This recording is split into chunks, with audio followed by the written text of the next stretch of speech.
Through the Noise with your host, Ernesto Glucksmann. Scott, man, thanks for joining me. I don't know. There seems to be on my television stuck to the news these days. And I guess for today, I would just think there's some new climate change actions by the new president that's being signed in. So I don't know if you've been paying attention or just digging deep into your work. I mean, I knew about the actions that I knew a little bit that he was going to be signing some executive orders or some climate actions today. I saw it on the headlines. I'm not sure what specifically is being signed today, but I think it just falls under that general premise that there's this renewed attention on science, on climate change, on actually addressing it. And I think that's it's exciting for me, and it's exciting for our industry because everyone is really optimistic about Yeah, sir, you're in the right spot. It seems like for some of this. Scott Nguyen, you're the founder, in case for listeners, of 17TeraWatts, and you make a customer experience focused software for the solar industry, trying to help customers that want solar panels on their buildings or residential homes, and the contractors that deliver the super complex process of getting that to actually happen. And from my understanding, there's been a gap in there that you are, really razor focused on trying to fulfill. Did I it. characterize it right? Did I give you your No, it's exactly right. It's Okay. exactly right. So I had one guy, let me just start with this one question. I had one guy in the solar industry basically tell me, like, look, best case scenarios, you look at a 3-month process from deciding you want solar panels to actually getting them on your roof. Okay. And something like 2 days of that 90-day cycle is the actual implementation process. The rest of it is bureaucracy, ordering issues, permissions, getting teams in the. I mean, So when I heard that, I realized, oh, wait a minute, wait. It's a fairly regulated industry. There's you're dealing with dangers like electricity and the electrical grid. You better know what you're doing. You're on people's roofs. I mean, there's stuff that's just inherent that has to be managed carefully and regulated. But that still sounded like a crazy amount of pre-planning and coordination to finally arrive and put the product on the roof and be done, right? Yeah. No, that's exactly right. Yeah. There has got to be all kinds of gaps or possible ways to optimize. And but for you, I think part of that is just, I think the focus on your product, Bodhi, right? It's called Bodhi.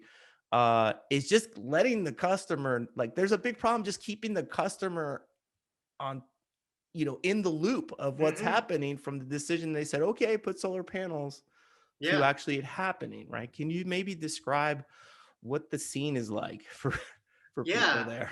I guess it's interesting. I mean, so I know that experience because I put solar on my house here in Austin, Texas, about 4 years ago.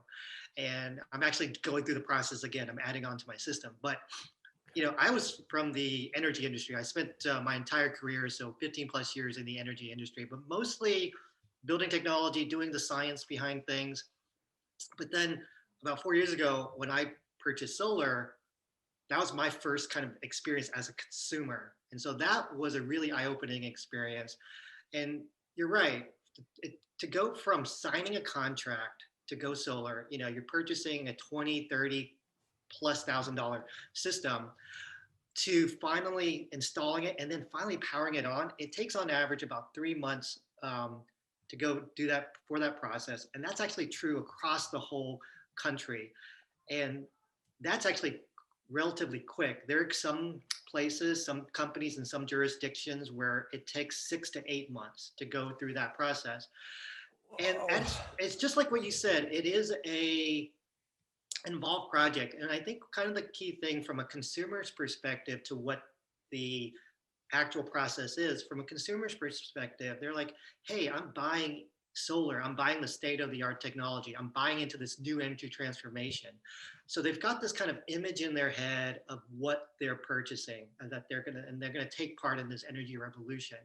And then they go and get married with a relatively slow, arcane process that involves the city, involves permitting, involves design, involves the utility. And that's what really stretches out the period of time. And so you can start to think about it where from a contract installer, you can think about this kind of like a construction project on top of people's roofs.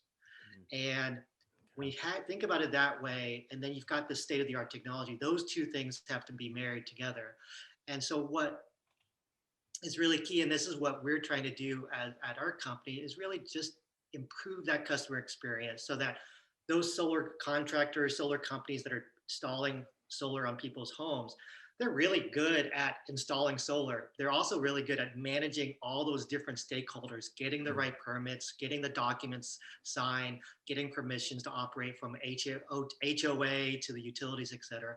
But what they haven't been good at, or the tools haven't yet been developed, is to be able to provide that digital experience that these new mass consumers, are expecting. The Amazon, the age of Amazon type experience. And so that's what our platform, Bodhi, really tries to fill that gap, is to give the solar companies a way to be able to create what we call amazing customer experiences, all revolving around solar and energy. I mean, that kind of, it makes sense. I wonder if I'm sure you have lots of metaphors for this process, but it sounds like it's like, hey, we're going to go on a journey of developing high-tech stuff on your roof, and Yep. it's going to take, here's our expected time frame, and our percentage of outcome of that time frame varies. Yeah. So Right? one of the terms is the solar coaster. So it's that Okay. emotional roller coaster that a customer goes through when they get the system installed or go and purchase it. Because when a customer first signs up, they're really, really excited. But then they realize, hey, it's going to take a few weeks. So that emotional excitement just starts to drop. And then it goes back up when the design's finalized. And then it drops again as you wait for the permits to be approved. And then it goes back up really high when the system actually gets installed on your house. But almost immediately that falls again because the panels are actually installed on the home, but It's not hooked up. It's not hooked up. You have to wait for this utility to inspect it. So it's kind of like think about your kids. You get them like a remote control car. It's like, oh, they're so excited. They open up the package like, this is the raddest remote control car, but it doesn't have batteries. Oh, you're in trouble there. No, exactly. So that's when that emotion, the excitement drops, and it's like, man, the system would be working. I would be powered by the sun, but when is that inspector going to come out? Do they have delays? And so that's that process that needs to be managed, and expectations need to be set for those customers, because they are buying into this new energy transition, and they will make an impact. But so we just have to get them to that finish line, so that then at that point they'll be able to see the impact that they're making. Yeah, that's almost a disappointing thing, because like the in the sense that the panels are the thing, that's the reveal. They're on the roof. You would expect that once they're on, that's like the last thing, that's the hardest thing from a layman perspective of getting there.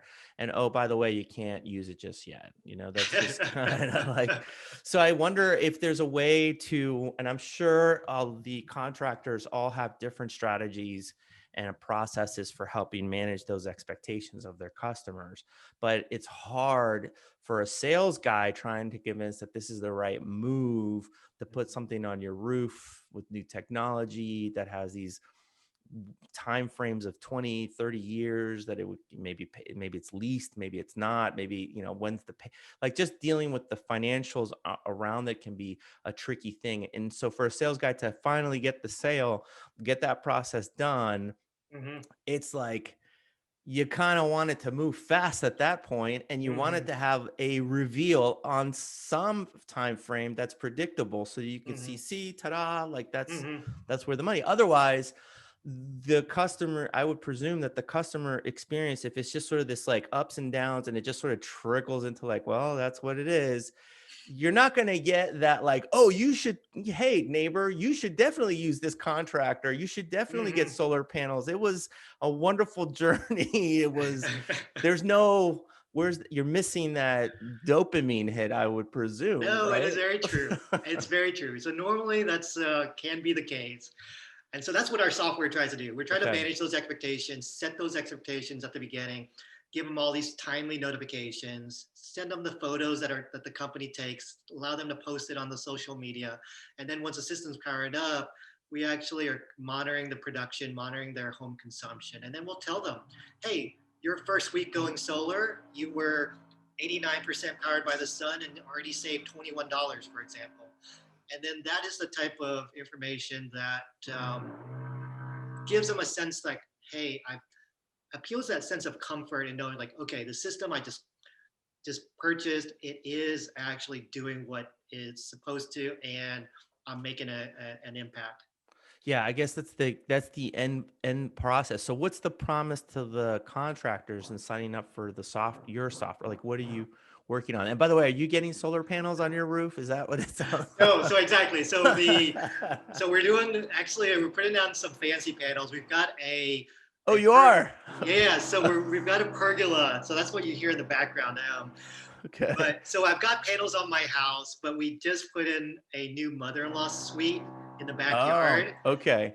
And then furthermore, we're actually putting a pergola over our patio, but rather than put like a tin roof, they're actually transparent um, a transparent solar panel. So those panels become the roof itself, which allows this light come through. It's like it's beautiful They have is all I can transparent describe. solar panels. You're telling me it. It's semi-transparent, so there it's glass, it's pure glass, transparent glass, and then you'll see the actual black modules. Those black modules are not transparent, but the rest of it is. So light is still coming through my the top of my patio, and that's exactly what we were looking for. Wow. So That it's a new, it's relatively new, not too new, but it's kind of where solar is going to. Because I mean, you had mentioned it, where we're slowly going from those early adopters into the new stuff, into the more mature market. So as the market matures or the industry matures, there's more tools, but there's also other factors that people take into account. So the aesthetics. So you've got panels now which are called black on black, which are all black and it just looks really sleek on people's homes. Now you've kind of gone over more into the architectural area. That's what the type of panels that I've put on as an addition to my home. well, I mean, I would expect that you have solar panels on your home, given that you work in the solar industry. But can we go into back into the software parts of it? Because Yeah, sure. what is the promise to, like, what are you promising to the contractors, for them to, maybe reorganize some of their way of communicating with clients into Hmm. the system? So what I'm promising, I mean, what I paint them an initial picture, and I'll kind of describe it. I'll paint an initial picture that, in this age of Amazon, their customers, the consumers that they're going, especially the mass consumers. So the industry's moved from these early adopters who are highly tolerant into the mass consumer who just have higher expectations. So they want all their information on demand. They expect hyper personalization, and they're looking for constant value out of the purchase that they do make. Our central thesis is that if you can cultivate these really deep relationships with those customers, then you can actually capitalize on the fact that there's a 25-year customer relationship that just comes inherent with solar. And so as you are able to provide them a good customer experience with timely updates, with understand what's going on, then what that translates to back to the solar company is not just operational efficiency that they can, which operational efficiency due to all the automation that we provide on the communication side. But those really deep relationships will translate into more referrals. So a happy customer who's happy with this one company will tell their friends. And so it's a whole network social aspect that we promote. And then furthermore, more and more energy products are coming onto the market, from batteries to EV Mhm. chargers. And as these energy products Yeah. become available, these companies become the trusted curators of them, so that the customer will be like, oh yeah, what about those batteries? Let me go back to my contractor and ask them. And so this is where you get to really drive that new energy. You drive that consumer to where they are now, to what we call the new energy consumer. Okay. I just, in my brain, it started kicking in like, gaining market share on the long term. If you can Mhm. get a good customer service experience software portal, whatever app, the whole your software, using your software, I presume that there are future touch points that perhaps haven't even been determined yet by the companies, these contractors. Mhm. Like you mentioned, the new batteries becoming cheaper, then they become more of an interest, because it's kind of like if you only have solar panels and you're using the grid as your battery, that's cool as a concept, but you kind of wish you could be the guy that has the solar panel when the storm knocks out the power line Mhm. and you got batteries kicking in. You're not going to have the sun in a storm, right? Mhm. Perhaps till afterwards. So like that's like, Mhm. the future is solar panels with batteries. I like, why Mhm. would these products not, Yeah, go hand to hand together? And so exactly. where are the battery manufacturers going to find large customer bases? They're going to go perhaps look to see if contractors have them that would be willing Mhm. to Yeah, market or come up with a deal, and right? that's happening. Yeah, that's happening right now. Okay. So batteries is a big thing, even in the DC area where you are at, but also over in California. And it is, I mean, it's not just for those I mean, a lot of it is driven by those emergency backup powers, like for California with the fires. But once you start factoring in the way that the grid operates and the rate structures that these utilities are implementing, and as costs are coming down for batteries and for solar in general, these things make sense. And I think one of the key things is that when a homeowner goes solar, there's this new expectation. They do want more. They want to see how their system is performing. They want to see how their energy is being used within their home. And so that opens up kind of a broader market for a lot of these technologies. And so I think the contractors are going to be the ones to help curate the whole process for them.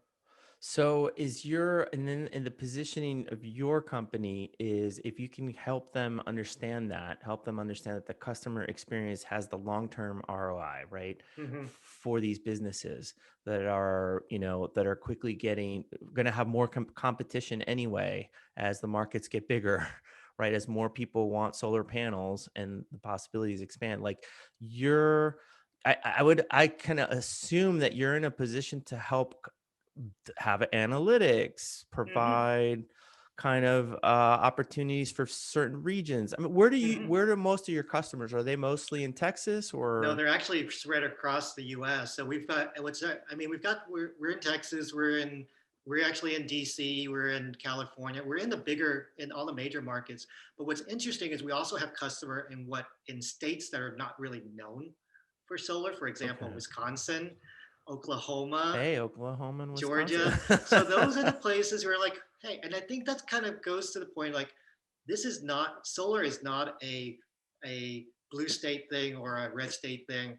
When we did surveys ourselves, and other companies have done the same, 80% of the population have a positive view of solar, and they know that it's good. And for whatever reason that they may have it, they have their own internal motivations for going. It is widespread a positive view.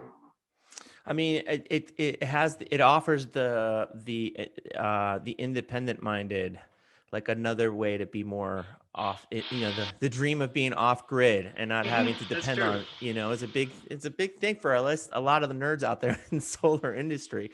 No, I Um, agree. I agree with that. 'Cause I but think yeah, because I think it falls the sense of the independence kind of appeals to that innate desire that we humans have. So I think that is probably one of the strong reasons. as I'm trying to talk over your contractors there in the Yeah, I back, apologize for that. it's okay. How are you dealing with like getting customer acquisitions from the contractors? Like, is it like, is it still a pace of like, you still have to, I presume you're talking to the owners. I presume you have to have a conversation with them. They have to see the value. It's not a marketing tool necessarily. It's not something that has like a lead conversion rate scenario. It's broader. It's like you're Mm-hmm. investing in the future of your Mm-hmm. business by using this type of system. Mm-hmm. I would assume that takes some careful conversations to have. How are you scaling the customer acquisition process? Yeah, so I think you're right. So our software touches on multiple points of the business. And so even though it'll touch on operations, it'll touch on marketing, it'll touch on service.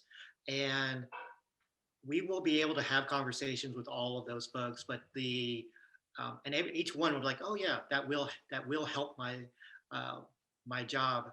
And so we've been successful kind of both ways, where we've been able to talk to the CEOs, owners of the companies. They just recognize the value that the software can bring. But we've also done it from the bottoms up, where we talked to each one of those folks, and then they're the ones who then promote it to their CEO, and they're like, and the CEO is like, okay, if you guys are so strongly behind this, we'll do it.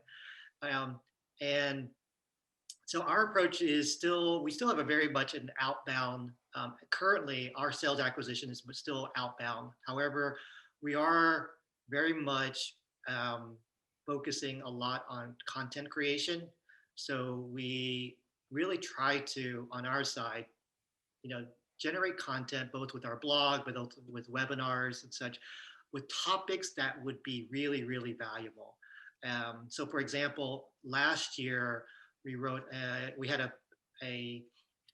did a webinar or kind of a town hall in partnership with Baywa that was called Inside the Mind of the Solar Consumer. And that was really focusing on the behavioral science of solar consumers. And so that's kind of an aspect that not many folks talk about in the industry. So that's really the approach. And I think that gives us a way to be able to talk about our specialties too, because we do focus on design thinking. I mean, how we focus. One of our core competencies, or a few of the core competencies, is design thinking and behavioral science, along with the whole tech data automation side. So that gives us an avenue to really be able to voice what we think some of the benefits and techniques that should be beneficial to the industry. Yeah, I guess to kind of describe it to certain people, you probably think twice about putting another feature in Mm-hmm. there, right? Like you've really got to tie that to the story, the user experience story of the customer, your customer, the owners and the people Mm-hmm. doing the contracting and their customers, right? Mm-hmm. The communications to their customer base. So I guess it can get pretty like meta inception level type of discussions with your team. Yeah. How do you one of the questions I always when we were doing custom software development, oftentimes the issue of if you have like a core software and you have multiple uh customer bases, they all start asking you to do things with that core in slightly different ways that Mm-hmm. you have to evaluate whether it's tacking towards what you're trying to solve in aggregate, or is it more like a distraction that would help them probably quite a bit or would solve this issue, but it would take resources away from the broader mission. Like the balance. I Mm-hmm. don't think I think people that use software don't really understand and appreciate the balancing act that has to be handled by people like you guys that are making the software, designing the software, maintaining the software. There's like a lot of things that have to go into it, right? And so Mm-hmm. these requests come in like it's nothing, right? But how do you keep your team, I guess to summarize this long-winded question, disciplined about what are the right ways of customizing or adjusting our system, and what will be the guardrails? Like, what do The you got? guardrails. Yeah. It is a challenge. No doubt about it. I mean, we are very, very keen on getting feedback from our customers and from our user base, from both the homeowners, but also our contractor customers. And it kind of falls into two main categories, at least in terms of the feedback. One, or the features we develop. One are just simple optimizations. Hey, this button can be we should have another table here. Can this add an extra option here? So those are small, what we call optimizations. So it falls into that, and we get a lot of that feedback from our customers. And then we've got some major, bigger developments that we roll out. That is a combination of where we see the industry going, along with feedback from our customers. So that really helps to set the kind of some of the bigger features that get released. As a company, how we handle the product roadmap and deciding all that, we have a technique, which is we look at essentially 4 factors, but the 2 main factors we look at is, well, first off, we have to categorize all those features. Does it, one, help us? So this is from our perspective as a business now, how we handle this. Does this new feature, one, help us make more sales, help us retain customers, improves our operational efficiency, and 4th, does it improve our margins? And you can really bucket many of those, many of the features into those 4. If you can't, they're off the table.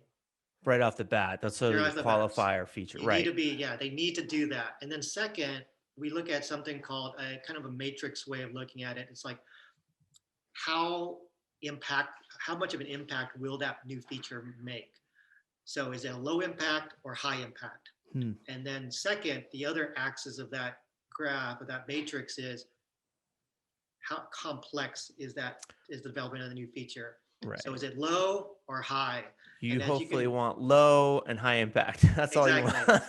And you get into then those other ones where you thought it was going to be a high impact feature, or you thought it was going to be a low complexity feature. Yeah.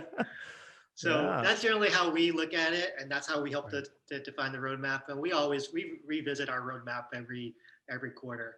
So good. And that's your discipline in keeping basically evolving the software where you see the most customer needs that come up. And it's hard to get those too, because there's a lot of people. I think for every person griping and moaning, there's probably a lot of people that they're just too kind or too nice or too busy to let you know that that's an issue, right? Yeah. And so calculating perhaps that impact is in and of itself its own,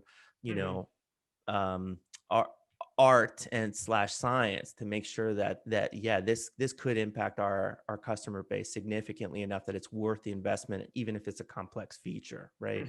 That's right. And you do that quarterly, so you just kind of cycle through that. Okay. Yeah, we cycle through that for sure. And then as we release new bigger features, we always try to throughout the design development phase actually ask for customer feedback. If we did this. Now, yeah. So like right now, so we had last year, a number of customers were talking about, can we enhance the interface for the ability to monitor a whole fleet of solar systems. So a company will have a fleet of thousands of solar systems.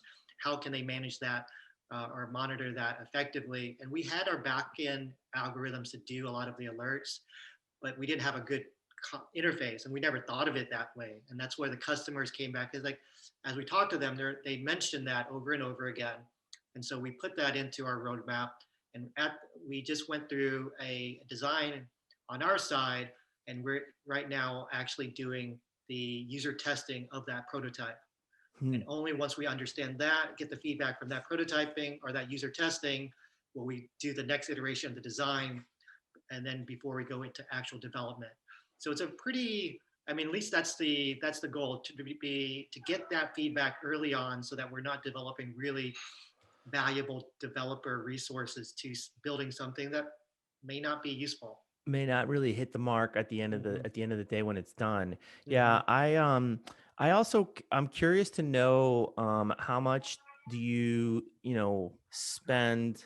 When you're a small company, you have your core system. You have maybe staging, maybe development, you have maybe a few servers along those lines. But as you sort of mature into actual production and you are scaling and you have customers that have maybe 1,000 some implementations, then you got to start thinking about scaling into, well, you got to go cloud, and you got to make sure that you're designing the system to potentially absorb way more than that, right? Mhm. Where are you in your journey in that space? Yeah, we've actually we started the journey when we started the journey. We built up our infrastructure in AWS to try to handle that already. So we have so everything is on AWS, and we use a particular service called Lambda, and that allows us to really not have a dedicated server, but actually essentially have server on demand and computing power on demand. So that provides that base layer for us to be scalable. And then we'll just have to revisit the parameters and settings of each one of those periodically to make sure that we're not getting anywhere close. So I think over the course of, since we've been online, I think since for the past 2 years, 2.5 years or so, we've come up against the scaling limits a couple of times where we noticed it, we're like, okay, we've got to adjust a few things here and there to make it more robust. Then you start looking at things like Kubernetes and other complex configuration management, orchestration things. I mean, Yeah. how deep you as the founder do you get into that particular architecting of the system? No, I don't get so. So we've got some really strong technical folks on my side.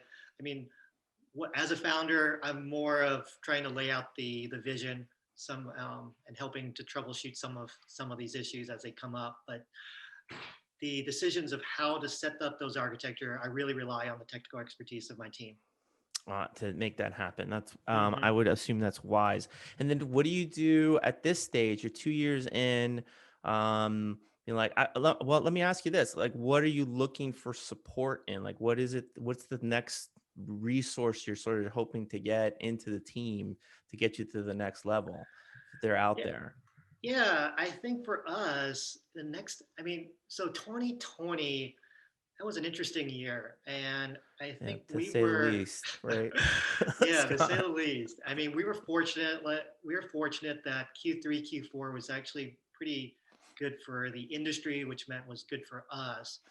And but in 2020, as our company, we were trying to figure out how to do a lot of different things. So we were experimenting with marketing tactics. We were developing our playbook. Let me phrase it that way. We're developing our sales playbook, marketing playbook, our product playbook, and such. And so we started figuring things out. We started figuring out what was effective and what wasn't. And so 2021 is a growth year for us. And the way that we're going to be growing is to really hone in on the things that did work, do them more, and then do them better this year. And we're still trying to keep our team lean. And what we're going to do for 2021 is really, if we need additional resources, rely on to some outside consultants and contractors to hit some very Spot specific moment. Okay. moments. Exactly. And then after that, we'll decide. I mean, Are you open for investment? I mean, somebody's going to come in here and go, wait a minute, new administration, the solar industry, renewal tax credits. yeah, it's Well, you have a exciting. customer base. Come on, Scott, let us Is invest. Give us some equity. I mean, that's I, possible, right? it's possible. I think we've been able to fortunately um, kind of bootstrap our way up. And so we've gotten to where we are right now with some angel investments and one very small round from Quake Capital. And we're going to really try to just drive that forward, get our numbers up. And I mean, there is a lot of excitement in the investment community around clean energy at the moment, especially with the new administration come on. And so we'll see what sort of opportunities kind of play forth. Do you feel, it's a, getting venture capital is a two-edged sword right there too, though. Then suddenly you get new partners that may have a slightly different vision about how you should spend their money, right? And Mm-hmm. so there's a challenge there, and obviously marrying the right to the right. I mean, the right opportunity has to be very thoughtful, but Mm-hmm. just entertaining that, I think sometimes can be also distracting from just grinding at the core services and all those kinds of things, right? Mhm. How are you, have you thought much about it? You're just like, nah, like, oh, if it happens, send me an email and I'll think about it. But right No, now, yeah, I think the perspective we have are twofold. As one is we've got this core mission for the company. So the mission of our company is to cultivate the bond between people and the energy that powers their lives. And our really kind of the way that our company operates is if we can build a really good product that people love, that's what's going to meet that mission. And then whatever comes out of that is what we'll take on. right, that'll be the results of the fruits of the labor from you and your team putting it Mm-hmm. together. On the I don't know these Quake Capital guys, but are these people that just we're looking for software opportunities in the solar industry? I mean, it's kind I don't know. I look at the solar industry, I don't know how it gets characterized to potential investors. There's more excitement than ever before, but I don't know. It's not I the biggest industry out there. It's still No, I'd say so. Quake is not. They're just they're a general investment firm, okay. and they don't have a specific thesis other than early stage investments. The I think in general, what has definitely changed in clean energy uh, investments from the late 2000s, so 2006, 2008, a lot of that was in hardware. Mm. With the So investments these days, so for example, yeah, investment these days, a lot have, from what at least I've seen, have more geared towards software related ventures. So for example, Aurora Solar, which is creates a design proposal tool, they just closed a $50 million um, Series B round several months ago. So, and that's so yeah, so that's an example of that huge interest in the industry. I And mean, then that's we've got in some circles, that's like whatever. That's 50 million. That happens every week. And in the solar industry, that's like eye raising because one, it's a CAD program, right? I think we talked about this previously on another call with you and I. But it's a design, basically designing. You have to design mhm, the installation on the roof. Roofs are different and there's mhm. different measurements, and you got to get that right because before you order custom solar panels and things like that, you need to know what you're putting them on. 50 million, that's not a common investment amount in software for the solar industry, right? That No, it's not. So it's things are happening. And then somebody's last making a yes, big bet. That's someone is making a big bet. Then yesterday, uh, news dropped that Enphase acquired Softdesk, which is the maker of the competing design proposal tool called SolarGraph. oh. And so that's an interesting play there too, because Enphase is a manufacturer of primarily inverters, but also nowadays batteries. And so it's a very yeah, it's there's someone's got some high level strategies that they're trying to execute at Enphase. But that's a weird acquisition to me because that's sort of you're buying the design company. I mean, there's basically how many companies are there that are thinking the way you're thinking, Scott? What do you mean? Like how many companies you're not like customer experience focused, software systems like There are not dang. that many. So there are not that many out there. I mean, we really focus on the customer experience. There's other companies out there, software companies that focus on very kind of small specific Mhm. things, but we're there like, hey, customer experience is what you need to, you know, it's it's what you need to focus on, and what are all the different things that come into that play a part in customer experience. That's our focus. So there's very few companies out there that do this. And I presume that the big 50 million bet there on a CAD company was they're also buying the assets, buying into existing assets. I mean, you got to have that. They probably have a big market on the designing the installations, but that's not Salesforce of the solar industry. That's a specific application. Maybe that's what they're gonna try to like. What would they then do with the cash, right? I don't know, but Yeah, that's a good question. I don't know, and I think that's kind of the. I'm interested in seeing. where that plays. I mean, I'm interested in knowing like the board members of these companies, what those plays are. I mean, if anyone's listening, hey, give me a call. I'd love to chat.